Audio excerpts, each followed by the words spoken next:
Metal beams delivery to the power line in the forest.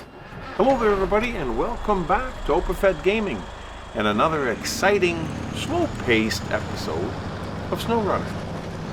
We are in a Avenhorn, whichever way you'd like to pronounce it, A15, and we're at the warehouse just behind the garage in Urska River. Now, we need to deliver a set of metal beams to the power line in the forest in Northern Aegis Installation. But to do that, we need a couple of metal rolls and take them over to the steel factory and craft them into a set of metal beams. So we're going to take a different route from the warehouse to the steel factory this time, because we're driving the Avenhorn A15 and we're going to try and put it through its paces and see what it can do. Now, I normally like to drive the Kenworth 963, but he doesn't have any chains. So when you're on a road like we are on right now, this ice road, you'd have a little bit of trouble with the Kenworth, which is the reason why I never took this route with the Kenworth, and I've never driven it. This is my first drive down this route. Now, when you're driving down a road like this, you can hit a little bit of the side of the road where there's some snow, and you can get some traction that way. But that doesn't always work because sometimes there's rocks or whatever, and there's trouble. There's lots of problems in trying to drive these ice roads, as you will see in a few minutes. So I wanted to see and push the Avenhorn a little bit because he's got chains on. So there shouldn't be any road on any map in SnowRunner that the Avenhorn can't go over. Well, we're going to find out in a few minutes. Because if you can go through this next little section of ice road up by the rocks here, then you could pretty well go anywhere. Because that is a very treacherous part, and if you don't have chains on, you would slip off the side. So traction is definitely an important factor in this game, along with carrying capacity and the amount of fuel you have. Now the Avenhorn's only got a 400-liter tank, but we can fix that by putting fuel stations like trailers or whatever all over the place. Now, as you can see, this part here of the road is pretty icy and would be very slippery. So I've never attempted it with any of the other vehicles. I tried it with the Tuz and it didn't work.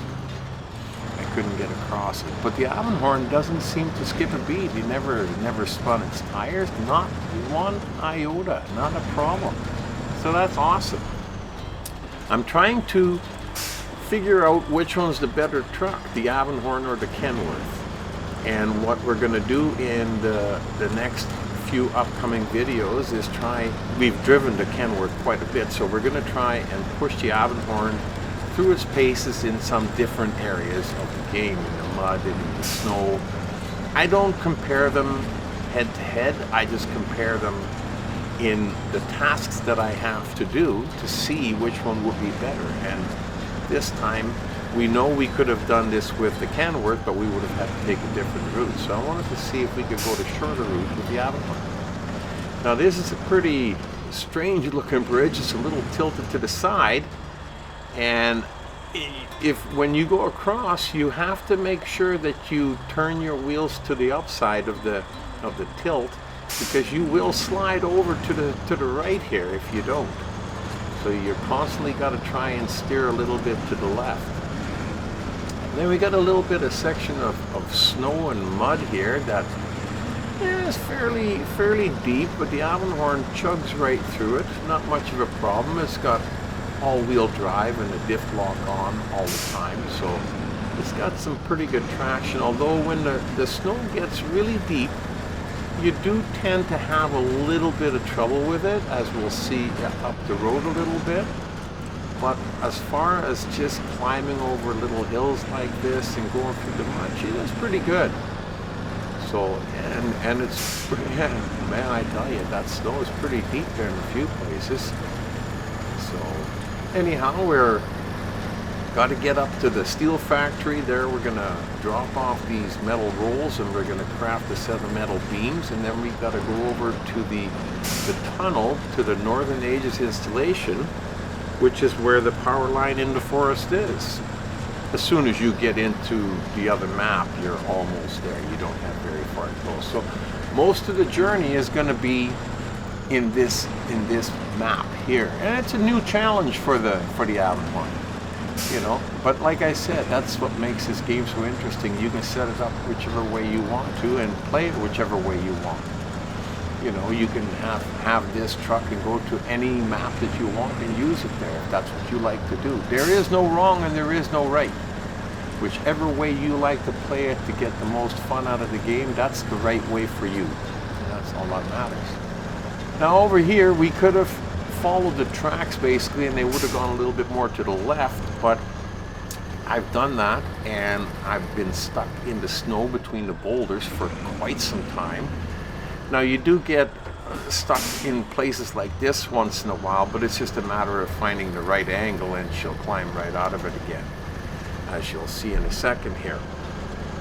Now the best way to get through this section and to the other side, now you can see straight ahead of us there's a gap. Well, it's out of view now, but straight ahead of us there's a gap in between right there, those large boulders.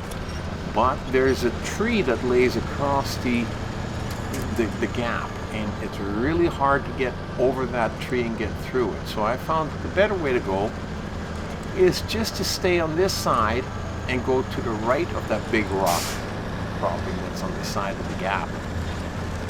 Now, this isn't easy either. There's one spot that's a little difficult up by the little pine tree straight ahead, where the snow gets a little bit deep. But you have to have a little bit of patience and sit there, and sometimes if you wiggle your front wheels from side to side, it does help it, and you'll move forward. So, you know, you just got to keep that in mind. I try to stay a little bit to the left here, but it's kind of tough because there's some boulders in the ground over there, and you got to get around them, and the snow gets a little bit deep just past these boulders here. So we sat here and we were stuck for a little while, and we couldn't get moving, so I just kind of moved us ahead for us, and we got going again. It was just a few minutes worth, but not worthy of watching. So as you get through here with a little bit of patience, you know, you go through this section, and just on the other side of that rock on the right hand side there's the logs in the road, and the regular road resumes again. So that's the quickest way to get by that, and it is an easier route than some of the others that are available. You know, it has its problems, but like I said, it is easier. So this is the way we like to go, and now that we know we can take the very furthest northern route as long as we have a vehicle with chains, that makes it even shorter to go this way. So here you just, you know, this is a game where you got to just take it easy and enjoy the drive, enjoy the graphics and the settings, because it's not a game where you drive fast. If you want to go fast, then you should try a racing game, because in this game, if you go fast, there is nothing but mistakes and problems. And when you're on some of these angled roads or ice roads, the faster you go, the more problems you run into.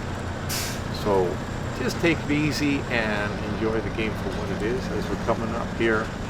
And when we crawl over top of this hill, the road down is a little bit of an angle from right to left, so you got to just be aware of that. And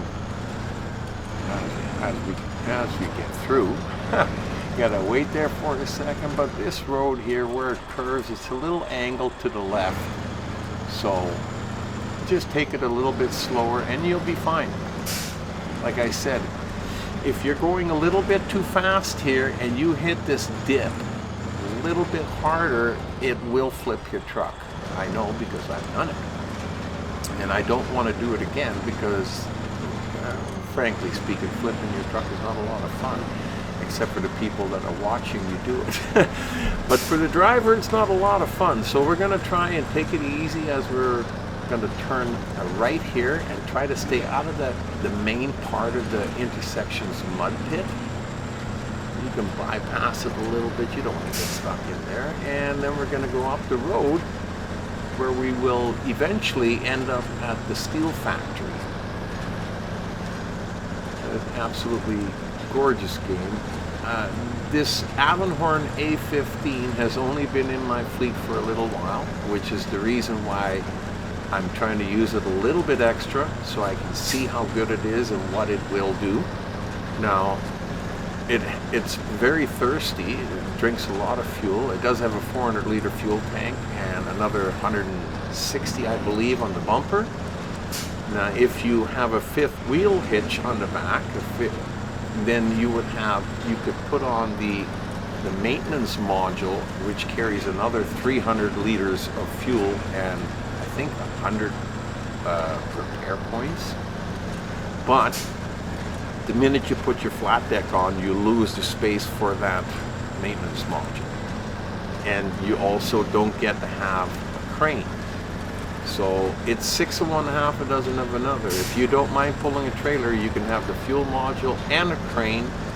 Otherwise, you only get a 2-slot cargo deck. And that's where the Kenworth is a better vehicle again, because he has normally a 3-slot cargo deck and he can carry a crane. But no chains. So it's kind of like 1A and 1B in my books right now. You know, it all depends on how much cargo you got to move and how far you got to go and what the terrain is like. So as we're coming up around here on a gorgeous sunset on a Sunday afternoon in SnowRunner, let's just pretend it's Sunday. They might not be working at the factory. We might have to wait till tomorrow morning to get the metal beams, but we'll see when we get there. So as we're coming here, there's some debris and garbage on the road, just like everywhere else. We got a tree that we're trying to get by here, and sometimes there's some roots sticking out of the ground, like just up ahead there, and you gotta sometimes be worried about it, because sometimes they grab you and they hold you there until you back up and move over a little bit. Then right near the end of the road here, we got a bunch of, I don't know what you want to call them, dip hills, you know, 1, 2, 3 up and downs.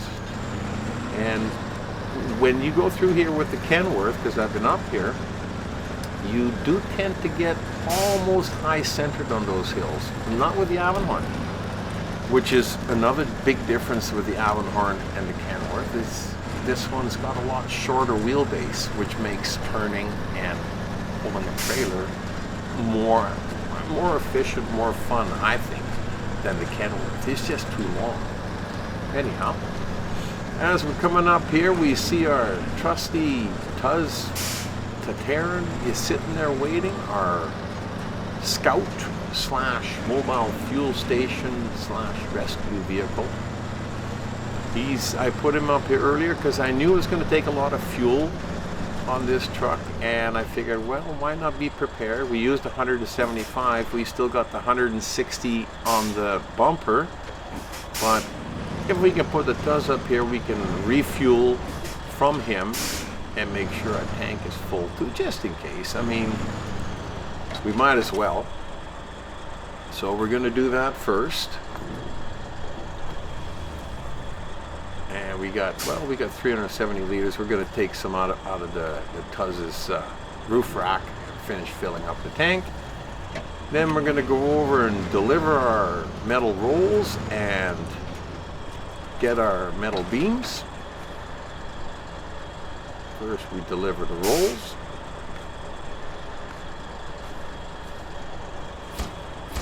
Then we craft the beams.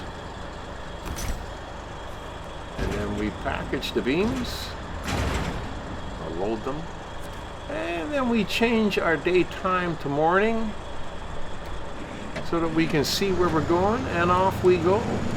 Now we just got to get down to the tunnel of the Northern Aegis Installation, and once we cross through there, it's just a hop, skip, and a jump to the power line in the forest. Oh, I think this truck is just a brute, just a real big beast, and I just love driving it. It's really cool to drive. You know, it's a lot of fun. But like I said, you know, there's less cargo you can pull unless you don't mind pulling a trailer. The OpaFed is not too keen on pulling trailers. I always have this, I can't back them up. So I don't want to make a mistake and go down the wrong road and then be stuck there with my cargo and a trailer and a truck, and the only thing you can do is just unhook and recover your truck. And that's just, it's just a nightmare issue for me having to try and back anything up. I mean, if I have to turn it around, I basically have to do a half turn, disconnect the trailer, turn the truck around, and then pull the trailer around with the winch, which is about the only way you can do it. But if it's a fifth wheel, it's got its legs standing down, and it makes it even tougher to try and turn around. So I try to avoid that like the plague. You know, if you're pulling one of those big, heavy construction rig trailers or the coiled tubing trailers, I dread going down the wrong road and making a mistake and having to back it up. And it's happened. I've had to do it, but I was stuck there for many, many hours. And that was just not a very satisfying part of any journey. So maybe smaller loads is the way to go. So we're going to stick with this for now and see how this turns out. As we're rolling down the hill here, now I like to drive this truck mainly in the high range of the low gear. By doing that, when you're driving in an automatic, if you're coming to spots where it's laboring, it does a lot of downshifting and upshifting and downshifting, and it makes the truck slow down when it shifts down, and it's just a pain in the butt. So I put it in the high range of the low gear, and he goes the same speed. He uses a little bit less fuel, and I feel like it has a little bit more torque. So the only thing is that you can only go a certain speed, which for the OpaFed's a blessing, because I tend to, when I play this game, I tend to start driving faster and faster if I just want to get to where I got to go. And then when you do that, you start to neglect what is on the screen. You start to neglect the pitfalls and the angle of the road, and you have more problems. You flip the truck or whatever. It's not as much fun. So this way, putting it in a range where you automatically can only go a certain speed helps me out, because even that speed is quite quickly for this game. So as we're coming up the road here, there's a little church up top, and we're going to do a little bit of four-wheeling through the snow past that church, and then we're almost at the tunnel, which means that this delivery is getting pretty close to being finished. And the Avenhorn is doing pretty good so far. I haven't really had any real major issues. You know, it's been able to pull itself through everything that I've come up against. It's got pretty good clearance. Now, of course, the biggest boulders you're gonna get stuck on, because I mean, there's only so much room you got for clearance. The Kenworth is a little bit higher, got a little bit more clearance, and the tires are a little bit bigger. But the Avenhorn is pretty good as far as going over boulders. It doesn't feel them too much. There's somebody still left the back end of the long logs logging trailer attachment out here. We'll just leave it there in case we need it down the road. Now, we could have gone down the tracks, as you can see on the left-hand side, but that goes through an area of swampy water and ice and mud, and I've gone through there, and it's very difficult to get through, and it takes quite a while. This way, it's at least, it's less than half the time. So when you're coming through these little pine trees, don't worry too much about them. We just run them over. They're not an issue for the big vehicles. They just bend over, and yeah, we just leave them behind. So it's kind of false, because when you're driving and you see them, when you first start playing the game, you think, oh, I can't go that way because there's all those trees in the way. And you don't think about running them over because you want to go around them, until you get to a spot where you have no choice, and then you run them over, and after running them over, you go, hey, wow, I could have been doing that all the way along. Well, just remember that for next time, right from the beginning, you don't have to worry about it. Because as we're coming out here and trying to get back towards the road, no, not quite yet. First we got to go around this rock. Got to go around this boulder. And then we're almost back on the road again. Now, like I said, this way went a lot easier, and when I go through here with the Kenworth, a lot of times I have to pull myself through here with the winch. Now, not that that's a problem, but the Avenhorn did it on its own. See, now right here, the road is just up ahead, and you have to go through all these little trees, and there's no way you can go around them. But when you at first play and you don't realize that, and you don't know what to do to get out of there. So anyhow, as we're coming up here, up ahead there is a crack in the rocks where you got to go over. And I've had a little bit of, oh, we're not there yet. I'm sorry. First we got to get through this little swampy area here. I just try and stay to the right-hand side, and that's where you get your most traction. But there again too, it depends on how many times you've been through here, right? I mean, if you've gone through here a few times, it just makes for more mud, and it makes it worse and worse every time you go through. And the only way to reset the maps with the original setup, as I understand it, is you have to go to a different region and then come back, and then it resets it. So anyhow, as we're coming through here, it's like I was starting to tell I was a little bit premature. We got to go in between the rocks there, and there's a crack in the rocks underneath where you got to kind of try and just, kind of go over top of it and have that crack right down the middle. Just straddle it down the middle. And I always seem to slide to one side or the other. See, now I'm way too far to one side, and I'm lucky that the Avenhorn's got dualies on it, and it kind of helped keep it a little bit steady. So got lucky on that one. And then just up ahead around the corner is where the tunnel is.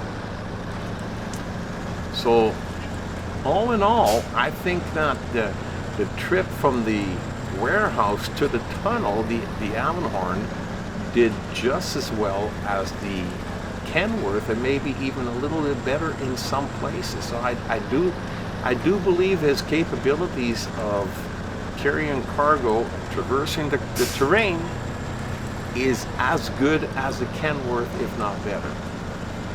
So if that's the case, then the difference is gonna be in how much cargo you can carry and where you got to carry it to. So fuel consumption is normally not a problem.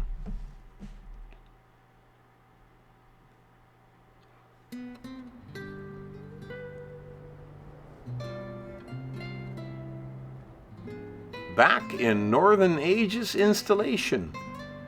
Hello there everybody, and we are still in our Avenhorn A15 trying to finish the job of delivering metal beams to the power line in the forest, which is just up ahead.